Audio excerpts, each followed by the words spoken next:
Заев, човекот што не излажа, ама ние инсистиравме.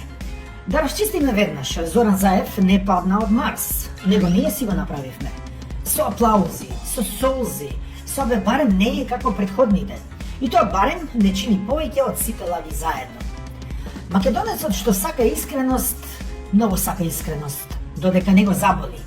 Ние како народ имаме чудна навика, сакаме политичар што ќе каже како што е. И кога ќе дојде таков се навредуваме. Заев дојде токму таков, без филтер, без дипломатија, без чувство дека некои работи не се кажуваат, дури и кога се вистина. И ние рековме, ова е наш човек е, да, човек, со сите човечки слабости, ама на функција што бара нешто повеќе од човечки. Потоа дојдоа бомбите, кога вистината стана шоу програма. Кога почнаа бомбите, Македонија не слушаше криминал, Македонија слушаше забава. Сите бевме експерти по право, по безбедност, по морал. Заев ни даде снимки, а ние му дадовме мит. Го прогласивме за спасител уште пред да спаси било што. И тука е првата колективна глупост. Помисливме дека разобличувањето автоматски значи и расчистување. Не значи. Никогаш не ни значило. Тој премиер кој мислеше дека државата е Facebook статус. Кога Заев седна во премиерската фотилја, тој не ја смени реториката. Само микрофонот стана поскап. Тој продолжи да зборува како да е во мало, а државата почна да личи на муабет без крај. Знам дека има криминал, ќе се реши, нема докази, ќе дојдат, јас сум црпнат, Господ ме црпна и така натаму, и така натаму. А ние народот кимавме со глава како на лоша шега. Не ни е смешно, ама веќе сме таму. Заедно со него фрламе боја по владините згради. Живот за сите, тоа беше слоган за трпеливи луѓе.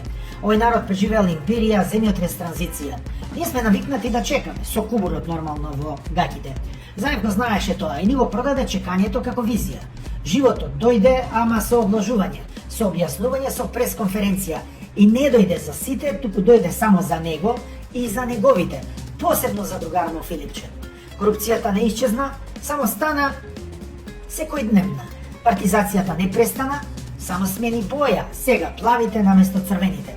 А ние повторно рековме, тешко е, системот е таков. Да, ама заборавивме дека системот сме ние. Пресмок беше моментот кога сите изгубија, ама се правеа дека победиле. Еве ја вистината што не сакаме да ја слушнеме.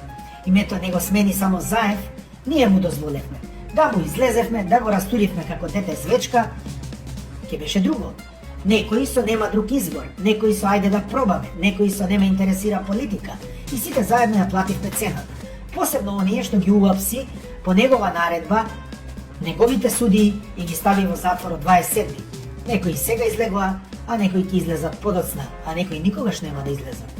Заев доби аплауз надвор, ние добивме ветување што уште патува. Ветување, лудом радување.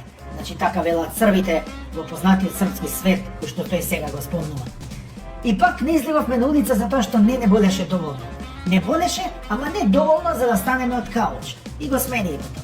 Бизнисмен е он, ама случајно. Кога ќе се споменеш имот пари, фамилија, Заев секогаш имаше одговор што почнуваше со јас нема врска со тоа, јас тоа го видов на телевизија. Може би и немал, но народ што веќе не верува, не прави разлика меѓу немам врска и не ми се верува, нели? А најиронично, ние не баравме светец, баравме само некој да не прави будала, а Заев не направи сите будали и тоа онака здраво. Оставката му беше македонски хепиенд. Во нормална држава, оставка е почеток на одговорност. Даваш оставка, а од утре си веќе плен на обвинение. Значи, обвинението оди по тебе. Кај нас тоа е крај на приказната. Даваш оставка и после си богат човек.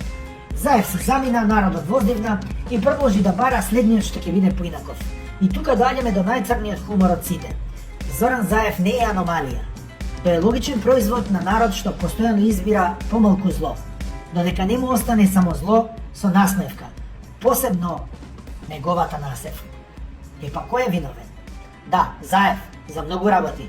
Ама и ние сме виновни, што аплаудиравме наместо да бараме отчет, што навивавме наместо да контролираме, што верувавме во луѓе наместо во институции. Затоа вистинското прашање не е дали е Заев преварант или генијалец, туку уште колку пати сме спремни да бидеме статисти во сопствената држава.